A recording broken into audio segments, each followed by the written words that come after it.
No problem. I know that. You see what Rod Bridges? Rod Bridges. Hey, listen.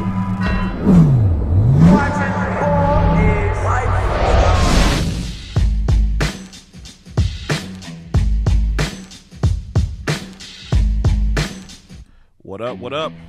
Welcome back. Episode 6. 6.2. 6.2. We recorded this yesterday, and Donnie wasn't here. Producer Don wasn't here, so producer Webb destroyed the whole setup. Me and Rod talked some serious shit for an hour and a half. Yeah, it was a good conversation. Maybe I'll pull some snippets at least for social. There's just so much good stuff. Yeah. But anyway, we're back in the room, and we kind of got lucky because the first topic of this episode is Zion Williamson. When we did this yesterday, there was no mixtape. Today, there's a mixtape. A ridiculous, crazy mixtape. Yo, so let me throw it on. Let me throw it on the screen while you get going on it. You saw it? You took a look at it? Yeah, so I watched it, man. I probably watched that mixtape probably 3 or 4 times this morning. I was just in awe, man. Like, just dude, bro. Like, my God. Like, I think somebody compared him to like a Dominique Wilkins, Julius Randle clone. Yeah, I saw that. Like I said again, my comparison is Rodney Rogers. I mean, that's a throwback for a lot of like, the hoop heads who know Rodney Rogers played at Wake Forest in the early 90s, 10 years in the league. I mean, he's like Zion's like reincarnated, man. I mean, that's another guy. You like Julius Randle, Donnie? Like a comparison? I don't either. Like, I think he's like on a whole nother. I love Julius Randle, but like, Zion's plays different. Skill wise, yeah. I mean, maybe just in the fact that like Julius Randle was a man, had a man body in high school, like maybe like that. Yeah. But Zion's not like Julius Randle was cut. I mean, Julius Randle wasn't doing that shit like between the leg 360. Right. Yeah. Right. Let's just call that what it is. And I also think Zion's more fluid. Yeah. Like he plays more fluid. So just to do a little stat check, Zion was at Spartanburg Day all 4 years of his high school career. Oh, have mercy. He lost as a freshman. What was it? Did he make it to the state championship as a freshman? I think he said in his post-game interview he was 3-1 in state championship. So he made it to a state championship his freshman year and lost, and then he won the last 3. Right. Last weekend he got his 3rd. What's crazy is that those championships are NCISAA, which is a South Carolina Independent School Athletic Association. Yeah. Spartanburg Day, less than 10 years ago, was playing in the NCISAA, the same league as Greensboro Day, Wesleyan, Greenfield, all the schools that you see from North Carolina. Zion would have been competing with those schools. Yeah, could you imagine last weekend Zion being there? That's what I'm saying. Yo, Forsyth would have been sold out from the first game, and no one would have moved. It would have been the craziest atmosphere. I mean, we were just talking off camera. Yeah. The McDonald's game has been in Chicago for how long? Like last 5-6 years. So long. They moved it all across the country, then they stopped and said, let's keep it in a basketball city. Let's keep it right here in Chicago. Right. Now, for some reason, they've moved it to Atlanta. Zion's from Spartanburg in South Carolina. 2.5 hours from Atlanta? Smart move, Adidas, because not Adidas, McDonald's, you're going to sell out that arena. You're going to sell out that arena. Is Zion Williamson the best player of the mixtape era? And I mean, I guess at this point, there's really only one comparison. Yeah. Do you think 5 years from now, especially because 5 years from now, the John Wall mixtape will be even more removed? Right. I just wonder what people are going to say about Zion 5 years from now, 10 years from now, when you look back at what he did at the high school level. Yeah.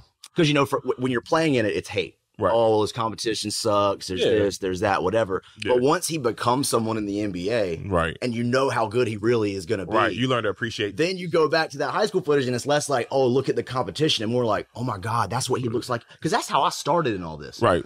Let's show this amazing talent against just like regular dudes, regular people, regular high school basketball. So anytime I see that shit being talked online, I think to myself, like, y'all do realize who he's playing against. That's your average, typical high school basketball player. But look, let's keep in mind what he did at like the Adidas Nations and the USA basketball camp. I mean, like NBA top 100. I mean, he destroyed all those camps as well as the Adidas Gauntlet. I mean, shit, who hasn't he destroyed? Yeah, right. And that's the thing. Like, maybe I haven't seen him go one-on-one in person against a big name player at his position. Right. But I'll tell you what I also have never done. I've never seen Zion get dominated. I've never seen Zion play poorly. Yeah. Right. I've seen him play through injuries as well. Right. There's nothing about Zion that doesn't impress me. What do you think? So knowing what his game looked like at the high school level, what do you think he looks like as a freshman, a one and done, most likely freshman at Duke University? So, I mean, one thing, he's going to bring a lot of excitement to Duke, first and foremost. I mean, he'll be the guy that makes the highlight plays, athletic, rebounds. Fill the lanes, get out and go. I mean, can you imagine him trailing like in that secondary break offense, Duke? Like, you swing it back around to the top of the key, he catches, pump fake dribble in the lane. See, I know Duke doesn't run this play, and I know they won't, but I think back to the John Wall, C.J. Leslie days, where they would have on inbounds, they'd have C.J. coming down the middle, where the whole defense collapses on him, and then he'll clear the lane, and John will come running right through the middle, throw it up, and boom. Can you imagine Cam Reddish coming down the lane, fake it up, everyone, and then Zion's coming right behind him with his head at the rim? Right. I think Zion's going to beast rebounds at Duke. Yeah. I think he's going to block a lot of help side shots. And I think he's going to get out, fill the lanes, and at Duke, they're going to find him. Hey, and in a place like Duke, he doesn't have to average the 20 and 10. Like, he can be a 14 and 9 guy at Duke. Imagine one of those cockbacks on the break in front of the Cameron Crazies. They're not going to know how to act. Yeah, they're going to go crazy. So me and Donnie are frantically working on credentials, boy. Oh yeah, we will work for food. You know what I'm saying? We will do whatever we got to do. I will whore myself out for some tickets. Yes, that's right. That's right. I don't care who it's against. It's just we got to be part of that whole deal. Shout out to Zion though, man. So we said, you know, he is one of the pioneers for the mixtape game. But he wasn't first, but he definitely changed. He changed the way everyone looks at the mixtape culture and the online thing. I mean, when you look at when him and LaMelo played this past summer, and it got all those streaming views, I think that's when some of the old school media guys started to look at what we're doing and what the internet's doing and started to say, like, hold on, this is getting way more views than our ESPN games. Right. What's going on? Exactly. You can even take that a step further. So, like what LaMelo and what Zion did, that kind of helped propel LaMelo and those guys in Lithuania with those views. I mean, that was the reason that they knew it would work. Yeah. They knew it would work because boom, look, we saw this. They're watching. Boom, exactly. Right. So going from those mixtapes, let's touch on our mixtape features of the week. And your player for this week is my boy. I gotta go back with the Ball family, the oldest of the Balls, Lonzo. Yeah, let's shout out LaMelo real quick. It was almost 100% of why we got all those views on episode 5. Yeah. Appreciate you, Melo. Yeah, appreciate you, Melo. Lonzo Ball. So he kind of started the whole Chino Hills craze, the get out and go. I didn't take them seriously until we started putting video. I think it was the video you put out from City of Palms. That is still one of our most viewed videos today. And at the end of the day, views don't lie. Right. You might not understand at the time. You might not get why certain players are so compelling, so polarizing. Right. But when you look at the view count, it's like it doesn't matter. Right. Because something about them people want to watch. Made you watch and in this case, it wasn't just Lonzo. It was the whole unit, the whole team. Right. He just happened to be the first one, and in my opinion, the best one. Yeah, absolutely. I mean, he's 6'6", sees the floor. He's athletic. I mean, I think the sky's the limit. It's interesting actually now watching him play with LA, how the dynamics starting to turn a little bit. Even with Brandon's playing the point now, it's kind of interesting to see what's going to happen moving forward. What does Luke Walton do with that? I mean, you saw what he said about playing with Isaiah Thomas yesterday. I did. That he's helping him a lot on the court and off the court. See, I like that because Isaiah Thomas is a leader. Yeah. Isaiah Thomas can play that mentor role. Right. And Isaiah Thomas has been through real life shit. Yeah. Where Lonzo's been through a lot of stuff, but it's everything that the Ball family has been through with the exception of the unfortunate health situation of their mom. Right. I mean, that's all stuff they created themselves. Right. And by themselves, I mean LeVar. Right. Which is cool. There's a lot of great positives about that. Yeah. There are some negatives, and I think Lonzo his rookie season wall was made a lot taller by LeVar's kind of talking that shit. Yeah. My mixtape of the week is one that was on the top 5, and that's Quay Parker. Quayshawn. Quay is at Cape Fear Community College now, and he went to Tennessee. That's ridiculous. He's 6'2". Allegedly. Wait. He's the reason Come on, man. Why we got to do this? Check his profile. You know how tall he is. 6 foot. I know how tall he is. Let's just, you know what I mean? Let's go. He's 6 foot something. A half. Okay. All right. Fair enough. Quay Parker is actually the reason we found Dennis Smith. To be 100% honest. I remember. Because Quay blew up at Dave Tellup's last Carolina Challenge. Right. With warm-up dunks, by the way. Yeah. With warm-up dunks. And then we followed him at Trinity, and we literally, I think it took 1 or 2 games for us to be like, Point guard's really Quay's good, but the that's point not guard. the guy. The point guard. That's the guy. That's the first time I actually met Don, man. When they came, we had a tournament in Wilson. When we had the tournament I talked about for episode 1, man. You didn't come, so it's cool. You were too big. Technically, Donnie didn't come either. Where's the footage? It's right there. It's No. That tournament was lost. We stole Bryce's footage. Oh, God. Shout out to Bryce. I don't know what happened to that tape, but no, I do remember that. That's it. We took a big L on that one. Do y'all remember the top 80 when they had Quay, Rajon Tucker, and 5 on the same team? Ridiculous. Yo. So Quay ended up at Tennessee. Right. Stayed there for a year. Right. And then transferred to Cape Fear Community College. Mm-hmm. We've seen him play 1 game, and I think we're going to see him play next week as well. Mm-hmm. Still think he's trying to figure things out, and he's actually part of our fan question. Right. At the end of this episode. So we'll kind of touch on what we think is next for Quay. Let me ask you this: What's his best dunk ever to you? The scoop. I got to disagree. The one in Vegas when he jumped and he slapped it in. Yeah. That might have been it. Yo, No, I like that, but the reason I say the scoop is because of the buzz it created. Yeah. And the way it had people talking, and not only that, but I remember when he did that. I was sitting there like, did you really just do what I thought? Because you first saw him do it at the Diamond Day. the Diamond Day. Yeah. Shout out to Kevin Graves and Diamond Day. Yeah. And then I see Harry in the corner throw the shoebox. Yeah. Wow. Right. Shout out to Harry. Quay's just a freak, man. He's someone that if he gets everything in order here with the bigger picture, sky's the limit. Yeah, really, honestly, sky's the limit. We'll touch back on where we think he's headed next at the end of this. So this was a lot of fun when we did it on the first recording of this episode. We're going to talk about first team and second team all ACC. Yep. So because we've already done this, I know what your first team is and you know what mine is. Give the people both of because they're the exact same. Give them both of our first teams. All right. So our first team went Marvin Bagley from Duke. Leading the league in points and rebounds as a freshman. Ridiculous. Never been done. Jerome Robinson. Leading scorer in the ACC right now. Hoop State. Shout out to the 919. Joel Berry, point guard, North Carolina. Senior night tonight, Rare senior, 4-year guy. Right. All-American type dude. It's pretty emotional night watching him and Theo. 100. You saw the press conference where Roy walked in? Yeah, I saw that. That's going to be pretty. That's the cool thing about Carolina. They have the ability to keep guys longer than anyone else. Yeah. And because of that, I mean, maybe there's some pros and cons involved with that, but one of the biggest pros is the family. Yeah. The family kind of aspect of it. And you see that more with Joel and Theo than anyone else. Absolutely. So you got Marvin Bagley, Jerome Robinson, Joel Berry. Next I go Tyus Battle. Syracuse. Yep. Tyus Battle's a dog, man. I was lucky enough to see him work out this summer. 2 summers ago. Him and his dad and his little brother. And on top of having a crazy work ethic, his dad is super cool, which always just leads me to believe, like, I feel safer with a kid when at least one of their parents has their stuff together. Right. And his dad is 100% dedicated to helping his son get to wherever he wants to go, which is awesome. Yep. And then my last person, Luke May. Wow. No scholarship having Luke May. What a success story. Like this could be like one of those made for TV Hallmark movies. Like, I hated on Luke May for so long. Same. And when Theo handed him off the ball for that shot last year, was it Final Four?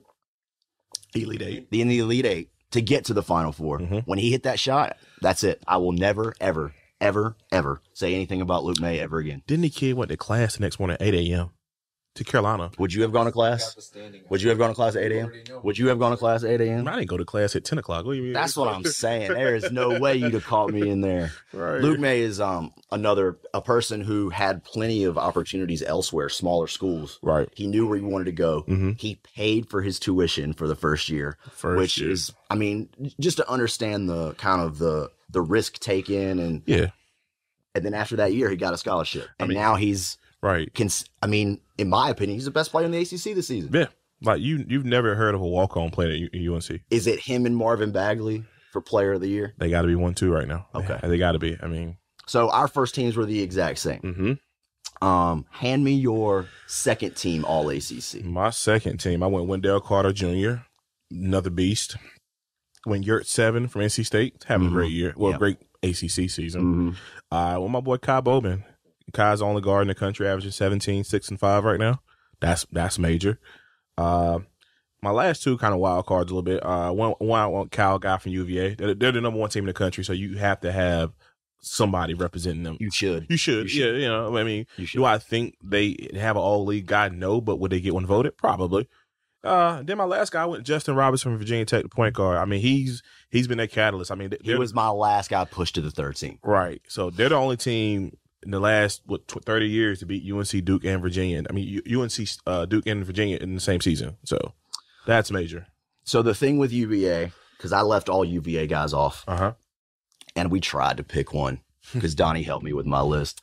Shout out to Don Juan. To me, it was either you put all of them. It has to be Virginia as a whole, or you just leave them. Right. I mean, I'm sure they wouldn't care either. Like at the end of the day, they've sacrificed personal stats for winning. Right. I mean, they're the top team in the ACC, so I imagine they would take a championship over. They won't. Don't get me wrong. One of them will be on the first or second team. 100%. Yeah. I had Omer as well. And it's important to note that all ACC is built around league play only. Right. So what he did out of conference is irrelevant, and which is good for him because he really started to play hard. In conference play. It's like a light just click. Something click for him. Wendell Carter, same. I've got him on my list as well. Yeah. He owes us both a meal for that one.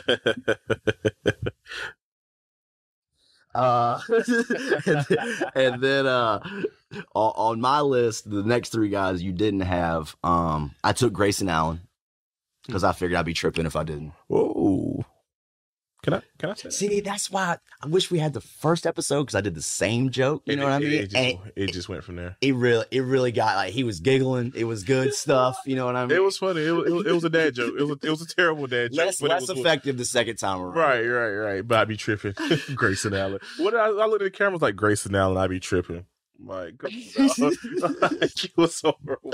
I have Matt Farrell from Notre Dame, who I believe is top 5 in points and assists. How long has that guy been there?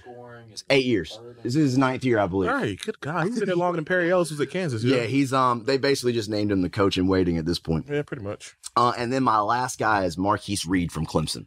Clemson's having a great year, and he's having a great year for him. That's a good team, man. I like Clemson. And then, so the only person I kind of really was a hard time for me not to put on this list was Kai Bowman. And the only reason I didn't is I'm trying to avoid the Hoop State bias. I'm trying to like give some other guys a shout out and whatnot. I hope they put Kai Bowman on the second team. And if they don't, he sure as shit better be on that third team. Right. He deserves it. I think that when the list comes out, yours is going to be closer to accurate than mine, which is rare. So. Yeah, good job on that. I appreciate that. So this past weekend was the NCISAA state championships, the private school league here in North Carolina. Some would call it tougher competition than the public school league. Eddie Gray at Garner would strongly disagree with that. He would. The only reason that people would say that is because private schools have the ability. I don't want to use the word recruiting, but I mean at the end of the day, persuade. Their tuitions can be taken care of. For them to go to school and get an education and play sports. So when you do that, it's a little bit easier to go out and get guys outside of your area. There's no, you don't have to live in a certain place to go to, you can live. When I went to high school, our school buses got people up from Greenville, Washington, New Bern. Like they didn't go in town. They went out of town to bring people in. That privileged private school life. Must be nice. So you were not there this weekend. Unfortunately, I wasn't. No. I was, and I got to witness a few things. Probably the most positive, the most fun was to watch Greensboro Day. Right. And more importantly, John Newman. My God, John Newman. Greensboro Day, for those unfamiliar, They're one of the best teams in the country. Year in and year out. A year in and year out. They're not fun to watch. And it depends on, like, let me back up a little bit. My dad would love the brand of Greensboro Day basketball. Right. Old school basketball people would love Greensboro Day. Right. I've never seen a high school team, and I mean as a whole, each individual player be so patient with their shot selections. Right. They move the ball around. They don't get stagnant. They cut. They screen. They do everything. And they play together, most importantly. And you think about it, that prepares kids for college because, I mean, you don't play in a college program where you're just standing around watching. Well, that's the biggest adjustment, right? Going from being the man at wherever you were to just being another guy on the team, fighting for minutes and fighting for your position. Exactly. Greensboro Day played Wesleyan Christian, who was another stacked team who I think a lot of people thought Wesleyan would win that game. Mm-hmm. Wesleyan won the 2 meetings in the regular season, including an ass whooping at Greensboro Day, which never happens. Right. Me and Donnie talked about it before the game. It's really tough to beat a great team 3 times. It is. And if I was Wesleyan, I know they weren't, but I would have just been a little nervous about that. Because Greensboro Day will figure some stuff out and they'll adjust. And but see, like with the point that you made, they beat them handily twice the first 2 times. So you go into a game 3rd time, you're probably not as locked in, as focused as you need to be because you feel like, oh, we did it twice, we can do it again. Right. But at that point, that's when it comes down to coaching. But I won't get in my spiel about coaching right now, so we'll move on. He did yesterday. I did actually. He did yesterday. I have my thoughts about the coach at Wesleyan. Shout out to the update. So 10-time Greensboro Day state champion. That's major, man. Add 2018 to the list. Did you know this is actually John Newman's class? It was the first class ever at Greensboro Day to get 3. 3. That's amazing. That's pretty awesome. Shout out to John, Will Dillard. John Newman had 24 in the game. Was your MVP. Carson McCorkle added 15. I need to shout out Trip Green, who added a big 10 points. And Mike Fowler, who, I don't know if it was something going on internally with Jalen Horde or if it was just Mike playing hard and being a nuisance. But for as great as Jalen Horde is, he kind of wasn't there. And I've never, this season, we haven't seen him really disappear. So that'll hopefully, Keith will use that as a learning experience for his guy. And teach him how to be better in the future. Yeah. You got anything negative to say? Nope, not at all. Okay, all right. Now, something I know you got something to say. Oh, my God. Trinity and Greenfield. The rivalry that has become Trinity and Greenfield. Trinity and Greenfield play on Saturday for the 2A state championship. It was supposed to be Kobe White's final kind of a beautiful ending, all-time scoring leader, state champion, John Wall Holiday Invitational scoring champ. I mean, the whole 9. Right. Unfortunately, Greg Gant, Joey Baker, and why can't I ever, KJ, what's his last name? KJ Marshall. They came to play. Don't forget Adisi Tony. I think I said his name right. Adisi. Sure. Oh, is that the kid with the UConn offer? 14? Yeah, 14. He in the second half, he really came on strong. He's a man. You witnessed this same team's play for a championship back when your boy Jalen was at Greenfield. So basically, to recap what happened, 2014, Greenfield and Trinity, they were the best 2 teams in that. A Dennis Smith Trinity team. Was Quay on that team as well? Quay was on that team as well. Yeah, because he dunked on Jalen. Shout out to Five. He'll probably. Wait, he got thrown out? He got thrown out of the game. Wow, I didn't even remember that. So he got to check the first time because he kicked Will Crandall first, and then on the ground he got tied up. He kicked Will. And Will had that nice dunk. That same tournament, right? Will was the bigger dude that plays baseball. He had a no. That's the one year. Will plays at Winston-Salem State. Okay. Will's at Winston-Salem right now. Gotcha. All conference. Shout out to Will. 1,000 points. But anyway, that was a quick plug. But yeah, so the end of that game ended, man. It was a terrible call. We were up 1. With like 6 seconds left, and they gave Dennis a superstar call, man.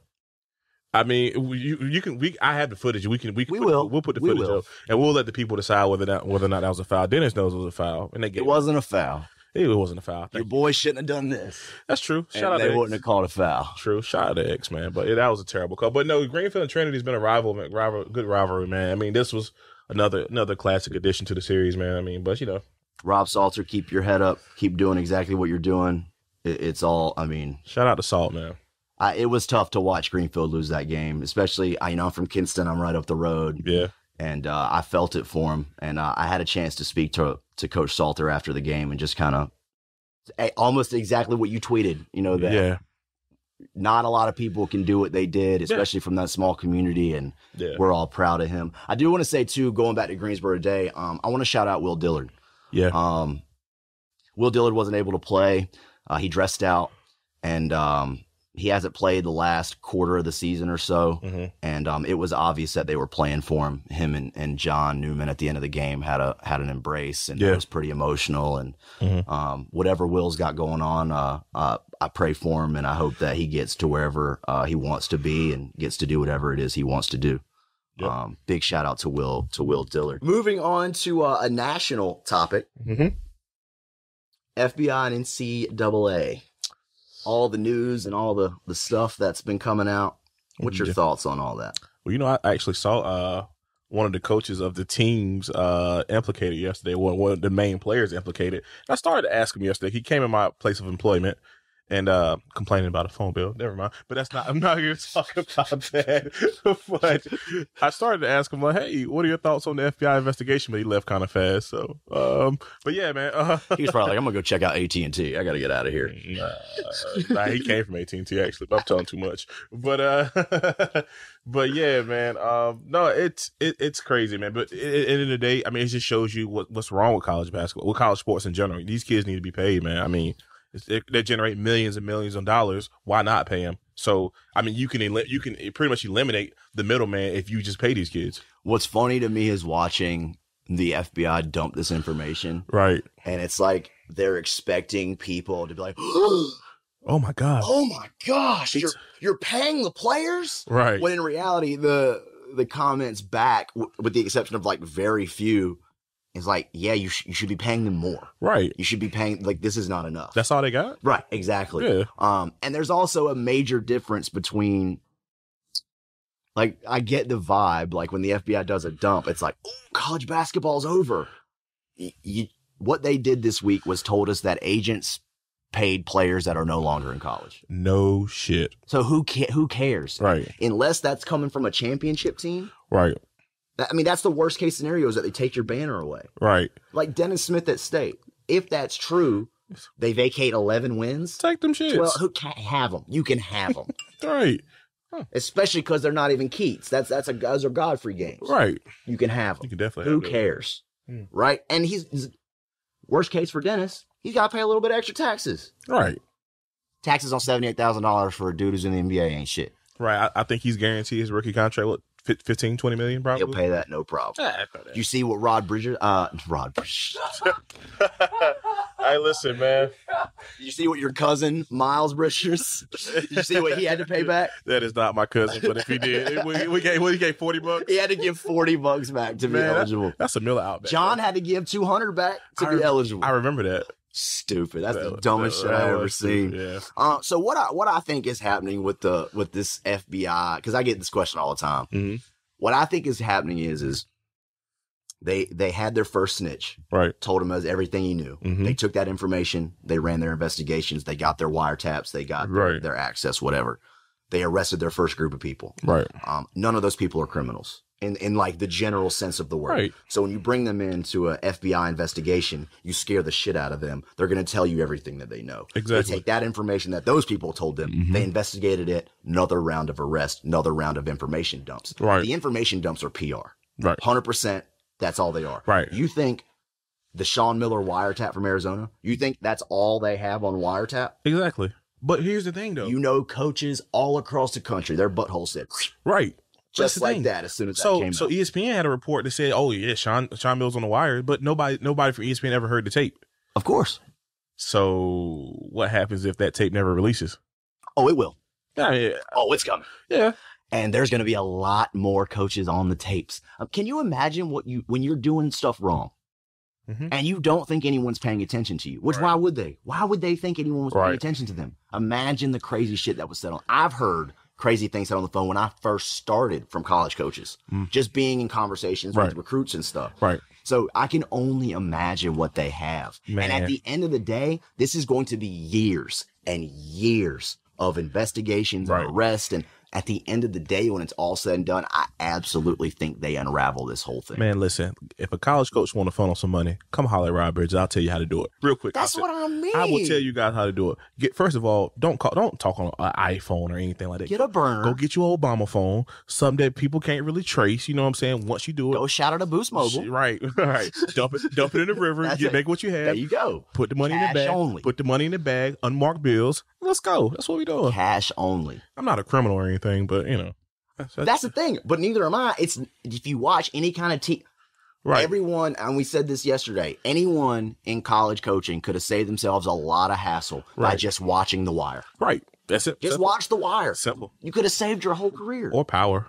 You know what I love is that so far John Calipari hasn't been named in none of it. Yeah, right. He's like, I didn't talk to Kevin Knox about it. Because this would be the funniest thing is if like they start to unravel all this stuff and the only person that never gets busted is Calipari because he knew how to handle this thing the whole time. Exactly. I mean, he does. I mean, come on, man. We've seen one and not done. Of course. And the other thing that I see a lot is people comparing what's going on now to what happened at Louisville. No. There's a big difference in giving players money, giving their family. And that's the other big thing. Mm-hmm. Most of the players aren't getting anything themselves. Right. It's happening when they don't know it's happening. Right. To family or handlers or AAU people or whoever is in their lives. Right. Rarely do they know that stuff's going on. Mm-hmm. But the Arizona thing, the Louisville thing, they bought players and recruits prostitutes. Trashed. And brought them in the dorms. Yo, did y'all see those chicks? Yes. Ew. And they did it in a way to get caught. Bro, I would have went to the bathroom and just said, I'm good for the night. I got me. It would have immediately sent me to an SEC school. Right. Like, Dad, I'm not going to Louisville. Yeah, I'm not doing this. Like, this is terrible. Like Blakeney's dad. Didn't they get Blakeney and his dad, right? Or something like that? Yeah. He committed the day after. I was like, oh, bro. Like, they couldn't get no 7s in here. They gave us 4s, bro. I don't want to go to Louisville, Dad. Well, we're talking about 7s and 4s. Now let's move on and talk about a 10-plus basketball player with your Flourish report of the week. And this week, that is Jerome Robinson. My man, Jerome. Rome Robinson from the 919. Shoot, we might as well, after this episode, we ought to call him Jerome First Team Robinson. First Team Robinson. Jerome right now is currently averaging 20.9 points per game. He's averaging, 3.5 assists? 3.5 rebounds, 3.2 assists. 3.5, okay. And he's averaging 25 a game in ACC right now. And he gave Notre Dame 46. Look at that. Oh, hold that. Whip whap. See, and that bucket right there is exactly why he's a pro. Yep. Is he a pro at the end of this year, or is he a pro at the end of next year? Has Boston College had his senior day yet? I don't think so. If not, they better honor him because he's out of there. Well, what I'll tell you is the vibe I got when I went to the Duke BC game up there from the staff. I think they're preparing for life after Jerome and Kai. Yeah. And I think that they're preparing for that at the end of this year. Right. To me, if you're a decision maker for either one of those guys, you're part of that process. Right. It really just depends on how strong the draft is. Right. This year compared to last year. Right. You know, if these guys were in the same position with last year's draft coming up, I'd probably tell them to hold off. Yeah. Just because it was a tough draft and you're going to fall a lot farther down. Whereas I haven't really paid a lot of attention to the draft this year. That's coming up. Right. It's a lot of guys this year that were named. They said they might be lottery guys that aren't having as good a year as Jerome and Kai are. So, I mean, that's a way for them to sneak in. And the best thing is when you deep dive as an NBA team, when you deep dive Jerome or Kai, you're not going to come up with anything negative. Exactly. They're great kids, man. I mean, Jerome's the type of kid, man, I can see him falling in that 15 to 25 range, going to like a playoff team. See, and that's the beautiful part about it is if you fall to that late first round, you're going to a good team. Exactly. You're going to go learn. Because that's the thing, that great players, they're used to winning, and then they go to a situation where they're doing a lot of losing. Yeah. You can put a guy like him on Spurs or whoever it might be. It's like, oh man, now he's going to learn how to win. Exactly. My player for the week was a guy who not a lot of people even probably remember still, but James Demery at St. Joe's. That's a good one. James Demery's averaging 17 points a game as a senior for St. Joe's. He played at Oakwood School in Greenville, North Carolina, which is where I found him. Mm-hmm. And he transferred, started playing for Team Charlotte, Jeff McGinnis, transferred to Northside Christian Academy, where he won, I can't remember if he won 2 or 3 state championships. Did he win 2, Don? I mean, They won 3. So when he went there, they won 3. They were in the process of winning 3 in a row. Right. He either won 2 of those or he was part of winning all 3 of those. Yeah. He's a guy who very quiet, low key athletic, very skilled. Oh yeah. And with a guy like Jeff in your corner, there's just a lot for him to absorb and a lot for him to learn. Right. And I think he's taken full advantage. He's gotten better year to year to year to year. Right. I don't know what's next for him, but I again imagine with the Carolina family in his corner behind Jeff, overseas options will be there for him. Yeah, he'll definitely get a bag. So the last feature for the podcast is jumping back to fan questions. We've selected 3 fan questions from YouTube and Twitter. Right. The fans whose questions we have picked. If you DM either one of us with your size information and your mailing address, we will send you a gear package via Ball is Life. Or just get a 2X and just give it to me. But yeah, let's go. The first fan question is goes back to who we talked about already in Quay Parker. Quayshawn. Will Quay land? He's at a community college right now in Wilmington. Will Quay Parker land at a high major? I'm gonna say no, and the reason I say no is because I feel like this time he makes more of a basketball decision. Where can I go for these next 2 years to become a pro? Is that a high major? I don't think so. I think if he goes to a mid major like a UNCW, a UNCG, somewhere Big South, SoCon, somewhere like that, I think he can flourish and get a bag. Is it one more school? Well, I say one more. I think one more school. I say one more. So I think what a lot of people don't, when they see a player go high D1 to a community college, they think the kid got in trouble. Right. Most likely grade issues. The thing I think is left off is if you pay attention to where they go, right, there's usually a reason for it. I don't know if the reason is UNCW, but it sure makes a lot of sense. Feels like it. That UNCW said, hey, we want you. Come get yourself right here up the road from us. Right. And then you've got a spot over here. That would have been done when Kevin Keats was there, though, I believe. Absolutely. And Kevin Keats is no longer there. I know Quay does not like Wilmington. I don't think he's had a lot of fun living in Wilmington. If you're a kid from Fayetteville, Wilmington's different. Yeah. It might be tough to kind of find yourself there. Right. And unfortunately in Wilmington, there's a big party culture. And I don't know if he's gotten involved. I haven't seen from, Snapchat and the outside. It doesn't look like it, but if you get bored enough, things can get tough in terms of saying no and avoiding certain things. Right. That when it comes to Quay, that's more my concern. Yeah. It's just his mental. Like if he can kind of step out of today and tomorrow and into like the big picture. Yeah. Quay's not an NBA player, but Quay can definitely go make money overseas. Deuce Bello is making a great living playing overseas. Right. Quay's just got to realize that it's going to take at least one whole season, one whole year of doing everything right. And realizing that eyeballs are on him. Right. He didn't finish the game we went to. Yeah. Didn't finish the game. Left in the second half, went to the back, punched something on the way out. Yeah. And that's just, again, like that by itself, no big deal. It's a learning opportunity. Right. But if he did that when college coaches were there to see him. Right.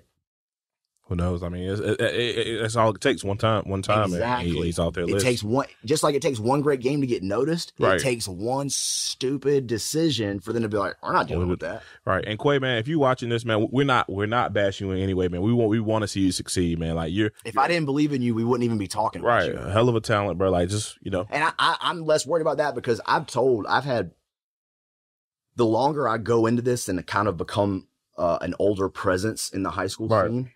I feel a little bit more comfortable with kind of giving my opinion to certain guys. Yeah. JJ Smith from Fayetteville is a guy that I just kind of broke the wall and said, look, man, this is what I think. For you need to do this. Right. And with Quay, it wasn't that, but it was, hey, man, if things get tough down there, if you are in trouble or you're in a situation where you need help or you need an outlet, like if I'm not there, I've got people there. You let me know, and like I'll help you. And he was appreciative of that, and accepting of that. Yeah, we would never talk about a player here just for the sake of shitting on him. It's just there are certain guys who need just a little bit of a turn, right? And that's where Quay is. Quay doesn't need some crazy overhaul. He just needs a little bit of a shift in a different direction, different mentality, different style of how he's approaching things, and everything opens up. Just don't want folks to give up on him, man. Right. Like, great kid. So, and he's still jumping out the gym. Yeah, we'll check him out next week. And bring the footage to y'all. Yeah, I'm ready to see that. Better high school player, Kyrie Irving or Brandon Jennings? And if you were unfamiliar with them in high school, the answer to this question might surprise you. It's Brandon Jennings. It's Brandon Jennings. It is Brandon Jennings. Brandon Jennings was a absolute dog in high school. And he was a dog for the most part at Oak Hill, where you're playing a national schedule, you're playing the best teams in the country, and they had one of the best teams in Oak Hill history. They did, and he talked this shit, and he let you know about it, too. And he was a street ball player. Yeah. He was one of the first street ball mentality guys to come through the mixtape era. In my opinion, JT Terrell, who we talked about before, was right after him with that same kind of thing. It's just Brandon is a pro and JT was not. Right. Kyrie was really good in high school, but I saw Kyrie play twice in high school. Right. Couldn't have picked him out of a crowd. Right. Yeah, I remember my cousin, man, he told me one time, he saw him in Florida, his brother was playing against him. He was like, yo, there's a kid from New Jersey Roadrunners, Kyrie Irving. He was like, yo, he's unbelievable. Same thing. And when I went to Bob Gibbons, I saw him. Yeah. But I had to look him up. Yeah. And find his number. And the game, he didn't really do much. Yeah. I missed my chance to film him play against John Wall at City of Palms, John's senior year. Right. Got forced on a recruiting trip to Miami, and we got late getting back. Oh. Michael Kidd-Gilchrist versus C.J. Leslie, John Wall versus Kyrie Irving. That's crazy. Kick myself right in the face for missing that one. Speaking of Bob Gibbons, don't you miss that turn? The Bob Gibbons tournament used to be great, bro. Were you around when they tried to do it after the rule changed? They had it at like 500 high schools and middle schools. I heard about that. It was terrible. But back when it was at Duke and State and Carolina, it was unbelievable. It was, man. I think my last one when it was happening at those places, I think it was Ryan Harrow's year. Last one I saw was Quinn Cook and Jerome Seegers. Quinn Cook, yep. They played against this guy from Milwaukee named Larry Bradley. Tyler Lewis. That's right. Okay, that's right. It was a guy named Larry Bradley. He had just got out of jail for, I don't know what he did, but he was out of shape. No, he definitely got. We looked it up. He gave Quinn Cook and Seegers DC Assault like 40. Unbelievable, bro. Like Quinn Cook, somebody we're gonna try to get on this show. Quinn Cook, a man. Last question from the fans is whatever happened to the NC Pro-Am?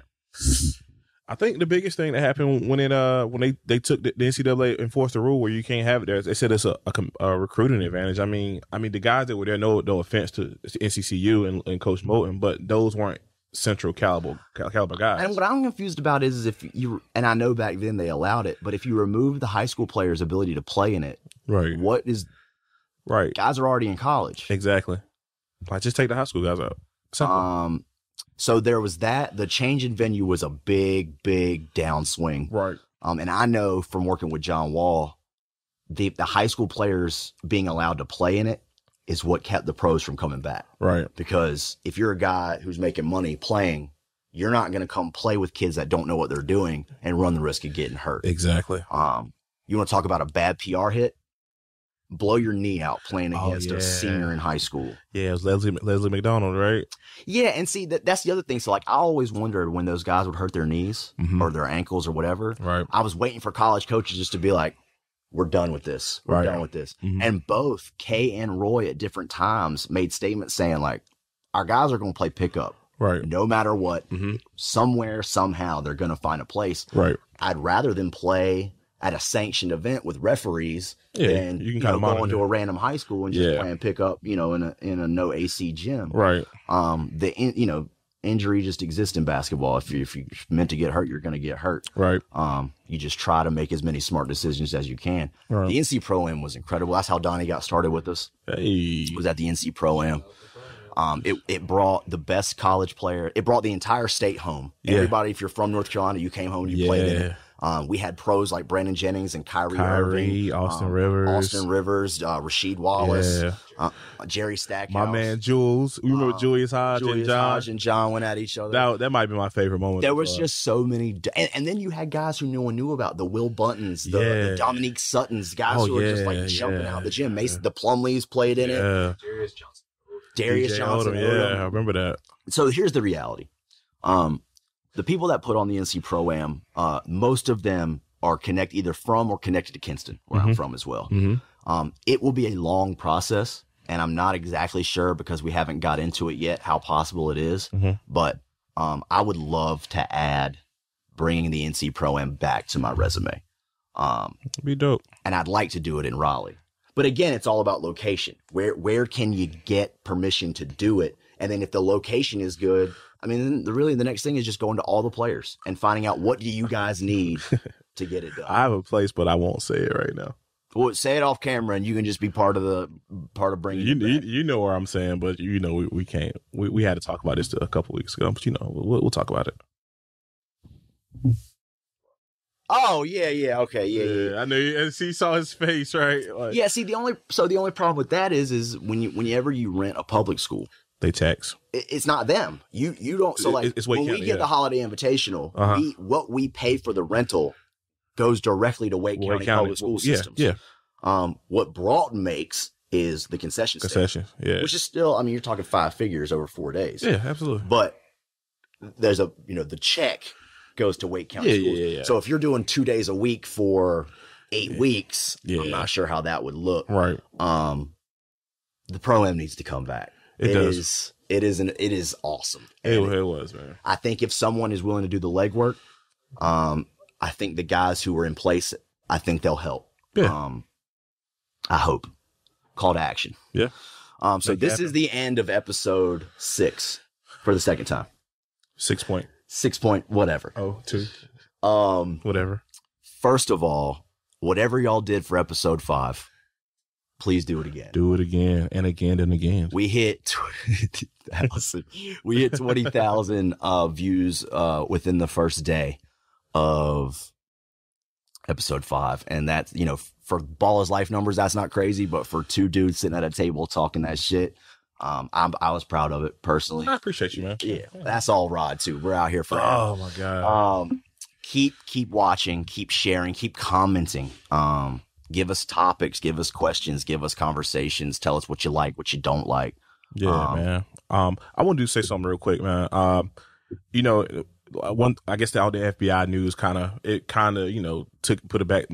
put a back seat to about the whole thing with LeBron and the CNN reporter, man. The whole shut up and dribble thing. I do want to say, man, shout out guys like LeBron, Kevin Durant, D-Wade, keep pushing the culture forward, man. We appreciate you for not just being an athlete, being an icon, something kids that can look up, somebody can look up to. We don't have that as like public black figures in the world, in the community. So to see guys like that, they're kids, they're our superheroes. So for them, you saw what Popovich said. I did see like your Black Panther. So when we see guys like that, that gives us hope, and it gives us a chance to feel like, hey, we can do anything in this world. Like shout out to Golden State today, they're taking kids to the African American Museum to see.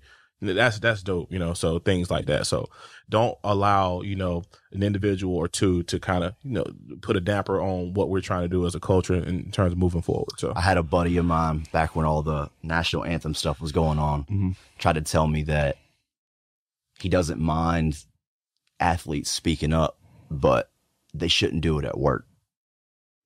What other platform would he have? That's funny to me. Right. And the response is like, where else are they going to do it and be seen? Right. And you have to take advantage of your platform. Right. Just like we were just talking about with like using the main Ball is Life Twitter account to retweet and whatever. Right. To push the message, to push what we're trying to do. Right. It's no different, except they have millions and millions of people watching everything they do. Exactly. And I think what people forget is how people like LeBron influence the kids.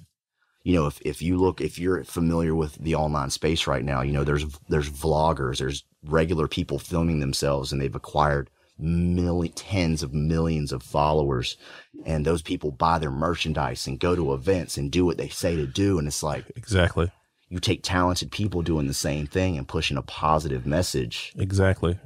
I mean, it does nothing but help. Just like Popovich said, Black Panther is an amazing movie for so many reasons, and the message it represents and what it does for kids and kind of who they look up to is incredible. LeBron James has been that same superhero for years now. Years, yeah.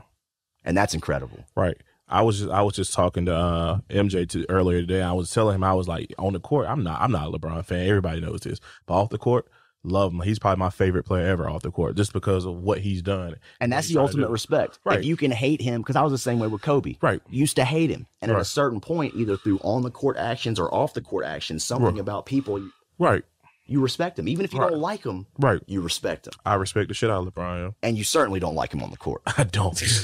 I don't. 3-5 in the finals. So that's the end of episode 6. We appreciate everyone, and we'll see you guys next week. Absolutely. Episode 6.